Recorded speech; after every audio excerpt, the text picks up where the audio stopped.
Hi, I'm Adina, the founder of Knock Knock Give a Sock, and today we're going to be interviewing my good friend Hakki, who's going to share his story from living in shelters to now owning tons of pizza shops.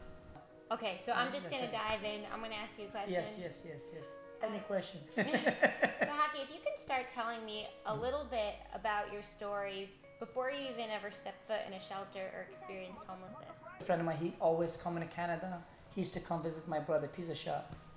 And he said, Hakki, if one day you want to come New York City, don't worry about it, I will help you. I will get a place for you, place to stay, and I get you the job, okay? So I came on 42nd Port Authority. I called him, he answered the phone. I'm gonna go fast. So he make me wait 2.5 days at Port Authority, that guy. You waited Yeah, 2.5 days. at Port Authority at for Port Authority. 2.5 days for someone who's come to help you out. To come help me, yeah. So he make me wait. I know that he's not coming back. So I take my luggage. I went upstairs. First time I see New York City, I said, wow, Times Square is crazy, it's huge. Those buildings, those lights. But I find motel on the 42nd between 8th and 9th Avenue, as close to 9th Avenue. I stayed with it, I believe it was 6-7 days. And the last day that I'm gonna stay, I couldn't afford. I have to take my luggage again. And I go out. So those first 2 nights, you were actually sleeping in Port Authority, and then beginning. you went to the motel and stayed there until you ran out of money. 100%, yeah. I stayed almost 2 weeks, on the street. No shelter, no home, no nothing, okay? And when I come over, it was winter. I came here January 28th. Wow. Yeah, my birthday was February 5th. I celebrated my birthday on the street. Oh my gosh. Okay. The best birthday was okay. That's wild. So then I find one guy, his name Ronnie, from Senegal, and he take me to Bowery Mission, and that's why I went over there and we registered my name. Same thing they said, if the phone we will call, of course no phone, but I was going every day, if I have room for me, and they give us the place. So how many days were you actually staying at the Bowery Mission? 96 days. And what was that first night like for you at the Bowery Mission? One day, there was a guy over there, act like a gangster, you innocent guy, you don't speak English, you came from overseas, he was just he was so drunk, just try to punch everybody. Wow, just when you were just trying to sleep, he just wanted to come over and start a fight. Like I said, I stayed there, they give me a place, and I call it my second home, okay, Bowery Mission. I'm not gonna say anything bad about them, but you know what? It could be more better. It could be more better. There's people that say, Hakki, your pizza's good, but you could make a better pizza. 100%. No, it's life, So it could be better. Well, actually, speaking about that pizza, and we're gonna circle back to some of those misconceptions around homelessness and how we can make it better. But if you could just tell us a little bit about how your pizza career got started. How your pizza career got started, and also where you were living at the time that you started this career. My pizza shop, I'm gonna go a little bit fast because long story. So from homeless shelter from Bowery Mission, I was looking for the job, and there was old lady, she helped me, and she gave me direction, take me to Hoboken to find a job. First, when I went over there, there was Turkish guy went over there. His name Jumali. So, I talked to him.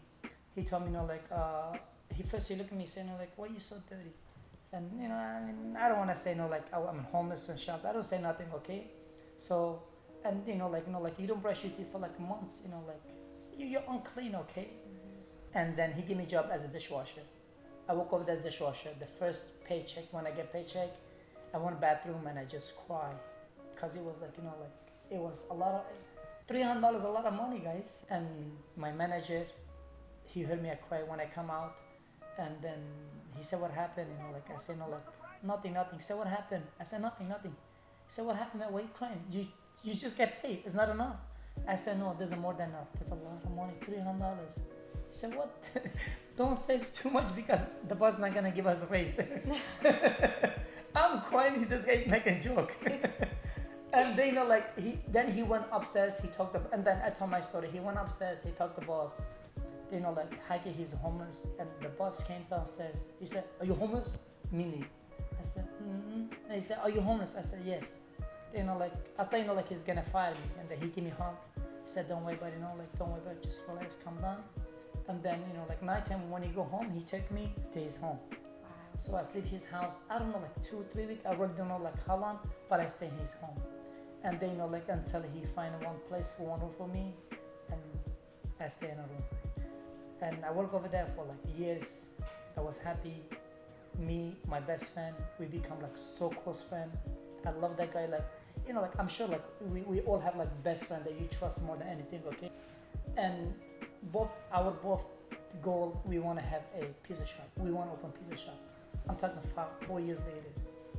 We save money, like we have a sofa, old school, put money on the sofa, and like we make like almost like 65K money. So we get a place and Upper East Side. We went over there. We talked to owner. We make the deal, and 2 days before we were gonna sign the contract, I went home, and my best friend is not home. I saw my God, what happened? I saw his luggage not there, his clothes, his shoes not there. And I was so sad. I said, what happened? What, this guy, he leave me? I went downstairs, I talked to the super, I said, like, do you know like my, like, I'm not gonna say his name because I never say his name. Do you know what happened to this guy? He said, my roommate, he said, yeah, he took a yellow cap and he left. I said, but with luggage? He said, yeah. I said, well, what? Then I said, well, shoot. And I don't know. I just go upstairs again. I really don't think that he's gonna take all the money. Then like maybe like 1 hour later, I find out, then I get shocked. Let me just look it up. And I take the sofa, there's no money there. He take all the money, he run away. Nothing. Yeah, he take everything, like our 4 years safe. Yeah. I mean, it's okay though. Thank God that he did that. Thank God he did, because if he didn't do that, I will not be here today. Like 4 years. Yeah, You were like, I mean, best like, friends with this yeah, guy. yeah, 4 years. Yeah. You guys were living together, saving up together. Yeah, he was to me like my brother. He was everything to me. Like when you don't have money, you think money is everything. With money, you could buy a lot of things, but what? It's just money. You cannot buy everything in life. You know what I mean? Money is just like paper. It's coming and go. We always gonna be here. We should support each other, love each other, care each other. Look up each other. And a lot of people, like they just take advantage of that. I went over there. I talked to my boss what the story. He says, "Okay, calm down. Whatever. Give me a hug." I cry again. I cry like a baby. He say, "You know what? Don't worry, but don't cry." He say, like work hard. You will make it happen again." So I worked like 5 more years. I save money, and I find like, but how I save money, I work like 2 jobs, guys. I work at 2 jobs, yeah. And I used to work like 16, 17, 18 hours, 7 days a week. I swear to you, like 7 days a week, no day off. I just want to make sure I want to have money, open my store. Well, I save money, and I found a place on 170 Rivington Street. It's called Rivington Pizza. It's still mine right now. I went over there. I talked to the owner. He was asking 85,000. I have like 45,000. I give him 40,000 to him, and 5,000 I keep for me. So to make a sign, open corporation, make a new menu. And this guy, I have to give 45,000, 9 payments. Every month, 5,000. So the first month it was a little busy. I was okay, but then the second month, third month, I was like not making money. I was about losing everything. So the place I said, my apartment, I used to pay like $1,200 a month. It was like 1 bedroom. I give up there. I sleep under the oven, my pizza oven, for months. I'm not lying to you. I used to go to the gym, take a shower. Like 2 months later, I was not busy. He came to me. He said, like, my money's ready. I say, no, I'm so sorry. I'm not busy yet.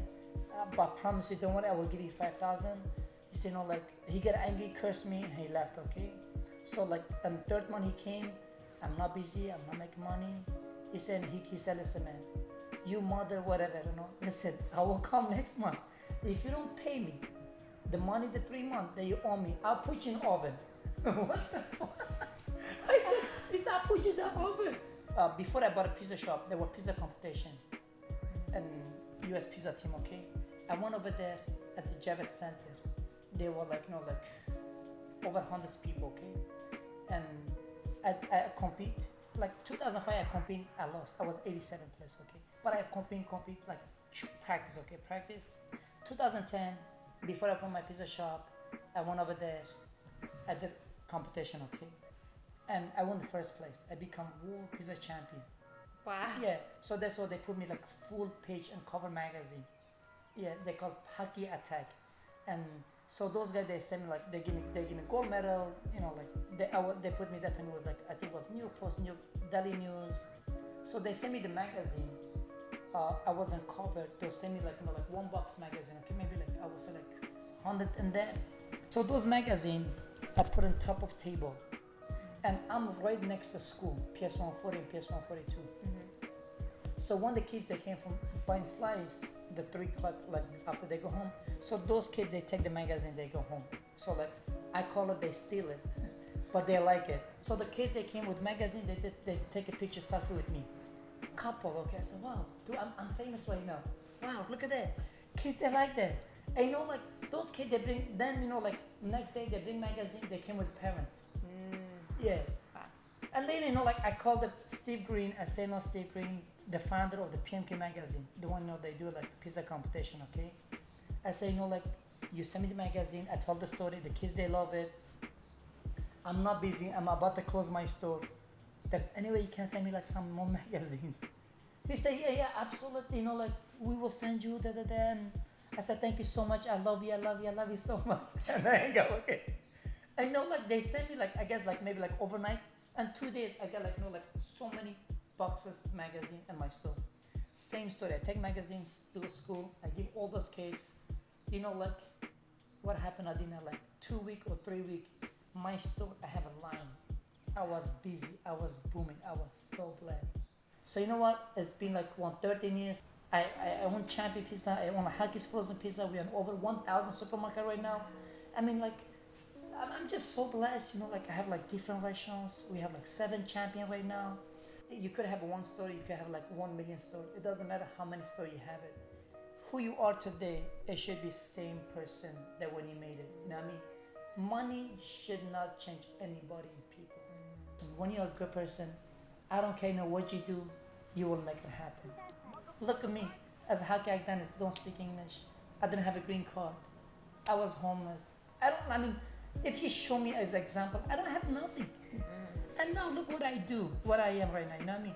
So the last question is, for anyone who is watching this, who wants to get involved, who wants to be that better person, who wants to help their neighbors, either living in shelters and or on the streets, what are some tips that you give them? Like when you see people, they really need help, just go talk to them, We just go talk, just ask them, man, like, don't give money, just ask them.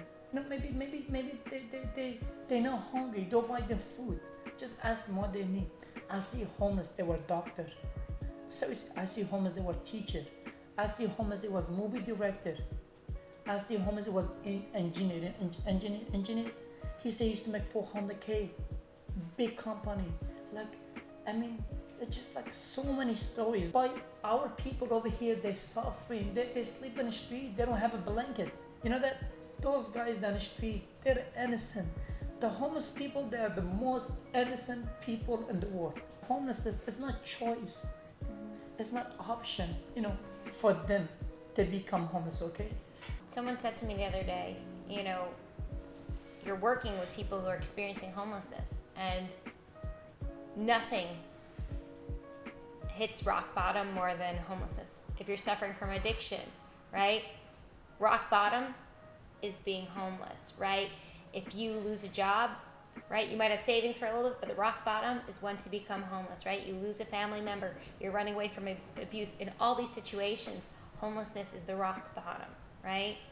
And that's when our neighbors are the most vulnerable and the most in need. So everything you're saying is just, it really resonates, and it's so powerful. Let's help them bring it back. Just be our neighbor again, okay? Because they used to be our neighbor, and let's help our neighbor, okay? Hakki, thank you so much for joining us today. I think you inspired so many people, and we can't wait to have you at our future events. Thank you. Thank you for having me. Thank you, sister.